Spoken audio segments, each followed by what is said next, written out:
Hello everyone, hope you all are doing good in your studies. तो अभी जो new update ये है कि एम्स ने रिप्लाई किया है कि वो क्या एक्शन लेंगे।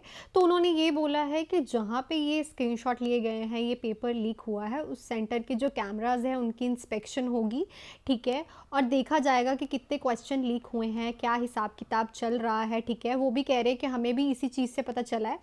मोस्ट प्रॉब्ली देखा जाए तो आपने वो स्क्रीनशॉट को ध्यान से देखा हो तो वहाँ पे एक ब्राउज़र खुला हुआ है, ठीक है। तो मे बी वो शायद साइट हैक करी गई है। तो अभी देखते हैं एम्स क्या डिसीज़न लेता है। तो अभी तो एम्स ने यही रिप्लाई किया है कि उनको कैमरा की इंस्पेक्शन करेंगे, पूरी इन्वेस्टिगेशन होगी इस प्रॉपर वे की। सो देखो बच्चों, अब ये जो चीज़ होनी थी ये हो चुकी है। तुम अपना 100% दे दो, तुम मेल कर दो, तुम ट्वीट कर दो, तुम सब कुछ कर दो, ठीक है। अपनी तरफ से अपना सारा वर्क कर दो, but please don't waste your time. अपना पढ़ाई कंटिन्यू रखो, ठीक है। क्योंकि अगर तुम साथ के साथ पढ़ते रहोगे तो नेक्स्ट एग्ज़ाम की भी प्रिपरेशन करते रहोगे।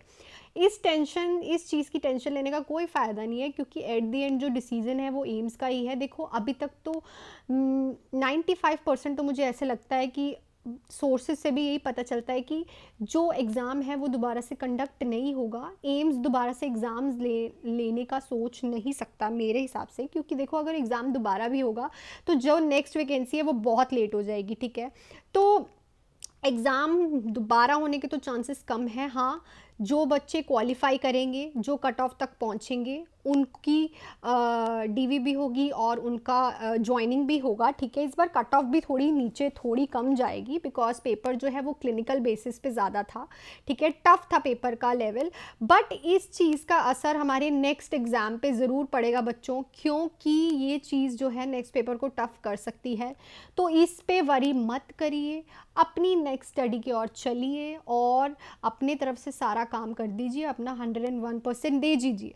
अब डिसीज़न देखते हैं एम्स इंस्टीट्यूट कैसे लेता है। बहुत बड़ा इंस्टीट्यूट है, देखो ऑब्वियसली वो डिसीज़न आपके हक में ही होगा, ठीक है। हम भी चाहते हैं कि स्ट्रिक्ट जो है एक्शन लिया जाए।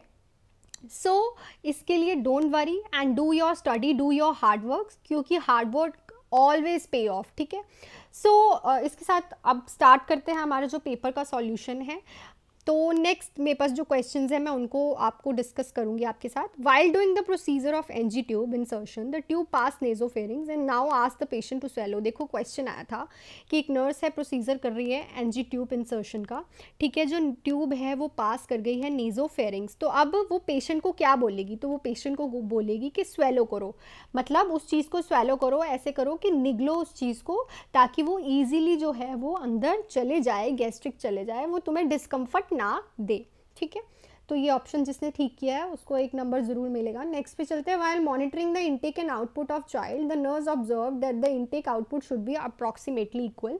जब नर्स एक चाइल्ड का इनटेक एंड आउटपुट मॉनिटर करेगी तो उसमें वो क्या रिलेशन देखेगी, ये क्वेश्चन था। तो वो उसमें ये देखेगी कि जो इनटेक और आउटपुट है वो अप्रॉक्सीमेटली इक्वल ही आ रहा है। ऑप्शन ये भी थे कि इनपुट ज़्यादा होगी आउटपुट कम होगा, आउटपुट ज़्यादा होगी इनपुट नहीं, दोनों का जो अप्रॉक्सीमेटली वो है इक्वल ही होगा जो इनटेक और आउटपुट होगी। तो जिसने ये करेक्ट किया है उसको मार्क्स जरूर मिलेंगे। नेक्स्ट था enteric fever sample is done with the diagnostic test of Widal test. देखो एंट्रिक फीवर होता क्या है, this is a typhoid fever, ठीक है। टाइफाइड फीवर जो है उसके लिए आपको पता ही है कि कौन सा डायग्नोस्टिक टेस्ट करते हैं, दैट इज विडाल।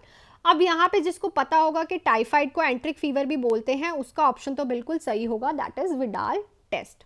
नेक्स्ट पे चलते हैं। Most common site for pressure sore is, जो प्रेशर सोर होता है जिसको हम डिक्यूबिटस अल्सर भी बोलते हैं, ठीक है। जब एक जगह पे फ्रिक्शन होने की वजह से या फिर उसी पे प्रेशर पड़ने की वजह से वहाँ सोर हो जाए, वहाँ सर्कुलेशन बंद हो जाए, तो उसकी मोस्ट कॉमन साइट कौन सी होती है? सेक्रम, ठीक है। देखो और भी था ऑक्सीपुट, बट जो सेक्रम है वो सेंटर ऑफ द बॉडी है, वहाँ पे जो है प्रेशर ज़्यादा डलता है, ठीक है। अगर एक ही पोजीशन में पेशेंट बहुत देर तक लेटा रहेगा तो सेक्रम पे डिक्यूबिटस अल्सर और प्रेशर सोर होने का मोस्ट कॉमन साइट होता है। तो जिसने इसको करेक्ट किया है वो एक नंबर ले जाएगा। Chest compression to breath ratio in unit is 3:1। देखो यहाँ पे चेस्ट इंटू ब्रेथ बोला है, तो हम क्या करेंगे? 3 चेस्ट कंप्रेशन देंगे, 1 ब्रेथ देंगे, ठीक है। अगर ब्रेथ रेशियो चेस्ट बोला होता तो 1:3 आता, पर यहाँ पे चेस्ट इंटू ब्रेथ बोला है तो 2:3:1, 3 कंप्रेशन 1 ब्रेथ, ठीक है। तो ये चीज़ों का ध्यान रखा करो। नेक्स्ट पे चलते हैं। Aspirin is not given to the patient with liver cancer, क्योंकि जो एस्पिरिन है ये क्या करती है, टॉक्सिसिटी करती है लिवर में। सो जो लिवर कैंसर वाला पेशेंट होता है उसको एस्पिरिन नहीं देते। क्वेश्चन ऐसे आया था कि एस्पिरिन सबको दी जाती है एक्सेप्ट, तो एक्सेप्ट में क्या आना था, लिवर कैंसर वाला पेशेंट। नेक्स्ट देखो, a nurse order to scrub for operation, she will follow the step like hand wash, wear gloves, gown, gloves, check instruction. जैसे कि एक बोलते हैं कि नर्स को कि स्क्रब कर लो ओटी में जाने के लिए, ऑपरेशन में असिस्ट कराना है, तो वो नर्स कैसे स्क्रब करेगी, तो उसके जो सही पॉइंट्स थे वो ये थे, पहले वो हैंड वॉश करेगी, ठीक है, देन वो वियर करेगी गाउन, देन ग्लव्स करेगी, देन चेक इंस्ट्रूमेंट्स करेगी। इनमें कोई भी छेड़खानी नहीं होनी थी, क्योंकि देखो ना चेक पहले इंस्ट्रूमेंट्स करते हैं ना ग्लव्स पहले डालते हैं, ऑलवेज हैंड वॉशिंग करते हैं, फिर गाउन डालते हैं, फिर ग्लव्स डालते हैं, फिर इंस्ट्रूमेंट्स जो है स्टराइल होके स्क्रब होके ही उनको हाथ लगाते हैं। नेक्स्ट पे चलते हैं। RL is a fluid of choice which is given to the burn patient. Question ये था कि कौन सा फ्लूइड जो है बर्न पेशेंट को दिया जाता है, तो लिंगर लेक्टेड जो है वो दिया जाता है RL, ठीक है। पार्कलैंड फॉर्मूला भी है जो इसका, उसमें भी रिंगर लेक्टेड का ही आपने देखा होगा लिखा है। तो peak T wave is seen in a increase potassium level. जब भी किसी पेशेंट में पोटाशियम लेवल इंक्रीज होगा तो उसकी ईसीजी में क्या चेंज दिखेगा, जो उसकी टी वेव है जो वो क्या दिखेगी, हमें पीक दिखेगी, उसकी टी वेव हमें पीक दिखेगी। तो जब भी किसी पेशेंट में पोटाशियम लेवल इंक्रीज हो तो उसकी पीक टी वेव दिखती है ईसीजी में। नेक्स्ट है, if digoxin and frusemide administration then the potassium level is monitored. देखो अगर किसी पेशेंट को डिजॉक्सिन और फ्रूसामाइड दे रहे हैं तो उसका जो पोटाशियम लेवल है वो हमें मॉनिटर में रखना पड़ता है, बिकॉज ये डिजॉक्सिन और फ्रूसामाइड कार्डियक पेशेंट्स में दी जाती है, और पोटाशियम जो है कार्डियक आयन है, दोनों में ही पोटाशियम का लेवल नॉर्मल रखना पड़ता है, क्योंकि ये इफेक्ट करती हैं सोडियम एंड पोटाशियम के पंप पे, इसलिए ऑलवेज जो है मॉनिटर करना है पोटाशियम के लेवल को। सो ये थे जो कुछ क्वेश्चंस मुझे जो अभी तक पता चले हैं। अगर मुझे और भी पता चलेंगे तो मैं उसकी भी वीडियो डाल दूंगी आप लोगों के लिए, बट मैं आपको भी फिर से कहूँगी, देखो जो ना तो हो चुका है, आप अपनी तरफ से अपना 100% दे चुके हो, मैं भी दे चुकी हूँ, हम लोग सब आपके साथ है, ठीक है ना। एम्स भी ऑब्वियसली बच्चों की मेहनत ख़राब नहीं जाने देगा, ठीक है। डिसीजन का वेट करो बट टेंशन मत लो, वेट करो बट टाइम वेस्ट मत करो, अपनी स्टडीज़ जो है वो कंटिन्यूशन में रखो, टाइम वेस्ट करने की कोई नीड नहीं है, नेक्स्ट पेपर के लिए बढ़ो, ठीक है, रुकना नहीं है, हमें बढ़ना है। So all the best for your studies, do hard work, just wait for a decision, क्योंकि hard works always pay off, तो निराश होने की कोई ज़रूरत नहीं है, आप अपनी स्टडी को कंटिन्यू रखो।